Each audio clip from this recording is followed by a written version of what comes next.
ಇನ್ನು ದೇಶದ ವಿಚಾರಕ್ಕೆ ಬಂದಾಗ ಅಶೋಕ್ ಅವರಾಗಲೇ ನಮ್ಮ ಎದುರುಗಡೆ 2-3 ವಿಷಯಗಳನ್ನು ತಿಳಿಸಿದರು. ಜವಾಹರ್ಲಾಲ್ ನೆಹರು ನಂತರ ಇಡೀ ದೇಶದಲ್ಲಿ 3ನೇ ಬಾರಿಗೆ ಸತತವಾಗಿ ಚುನಾವಣೆಯನ್ನು ಗೆದ್ದು ಪ್ರಧಾನಮಂತ್ರಿ ಆಗಿರುವಂಥ ಇತಿಹಾಸವೇ ಭಾರತದಲ್ಲಿ ಇಲ್ಲ. ಇವತ್ತು ನರೇಂದ್ರ ಮೋದಿಯವರು ನೆಹರು ಅವರು 1962 ಮಾಡಿರುವಂಥ ರೆಕಾರ್ಡನ್ನು ಸರಿಸಮ ಮಾಡಿದ್ದಾರೆ. 3ನೇ ಬಾರಿಗೆ ಮತ್ತೆ ದೇಶದ ಪ್ರಧಾನಿಯಾಗಿ ಅವರು ಅಧಿಕಾರವನ್ನು ತಗೊಳ್ತಾ ಇದ್ದಾರೆ.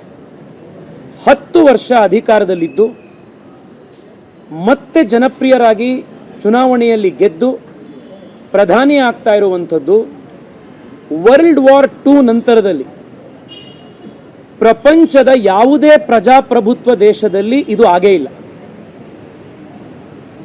ವರ್ಲ್ಡ್ ವಾರ್ 2 ನಂತರದಲ್ಲಿ ಪ್ರಪಂಚದ ಯಾವುದೇ ಡೆಮಾಕ್ರೆಟಿಕ್ ಕಂಟ್ರಿಯಲ್ಲಿ 3ನೇ ಬಾರಿಗೆ ಸತತವಾಗಿ ದೇಶದ ನಾಯಕನಾಗಿರುವಂಥ ಉದಾಹರಣೆ ಇಲ್ಲ. ನರೇಂದ್ರ ಮೋದಿಯವರು ಈ ಬಾರಿ ವಿಶ್ವ ಮಟ್ಟದಲ್ಲೂ ಕೂಡ ದಾಖಲೆಯನ್ನು ಸ್ಥಾಪನೆ ಮಾಡಿದ್ದಾರೆ. ಎರಡನೇದು, NDAದ ವೋಟ್ ಶೇರ್ ಹೋದ ಸತಿ 2019 ಚುನಾವಣೆ ಕಂಪೇರ್ ಮಾಡಿದ್ರೆ ಈ ಸತಿ ನಮ್ಮ ವೋಟ್ ಶೇರ್ ಜಾಸ್ತಿ ಆಗಿದೆ. ಇದರ ಅರ್ಥ 2019 ಮತ್ತು ಇವತ್ತಿನ ಕಂಪ್ಯಾರಿಸನ್ನಲ್ಲಿ ನಮ್ಮ ಕೆಲಸವನ್ನು ನೋಡಿ ಮೆಚ್ಚಿ ವೋಟ್ ಹಾಕಿರುವಂಥ ಜನರ ಸಂಖ್ಯೆ ಜಾಸ್ತಿ ಆಗಿದೆ. ನಮ್ಮಲ್ಲಿ ಫಸ್ಟ್ ಪಾಸ್ ದ ಪೋಸ್ಟ್ ಸಿಸ್ಟಮ್ನಿಂದಾಗಿ ಸೀಟ್ಗಳು ಕಡಿಮೆ ಆಗಿರ್ಬೋದು, ಆದರೆ ವೋಟ್ ಶೇರ್ ಜಾಸ್ತಿ ಆಗಿದೆ.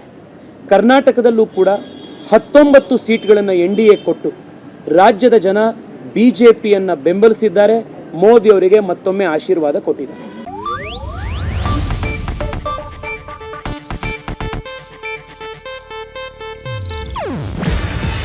ಇದು ಏಷ್ಯಾನೆಟ್ ನ್ಯೂಸ್ ನೆಟ್ವರ್ಕ್ ಪ್ರಸ್ತುತಿ. ನೀವು ನೋಡ್ತಿದ್ದೀರಾ ಏಷ್ಯಾನೆಟ್ ಸುವರ್ಣ ನ್ಯೂಸ್.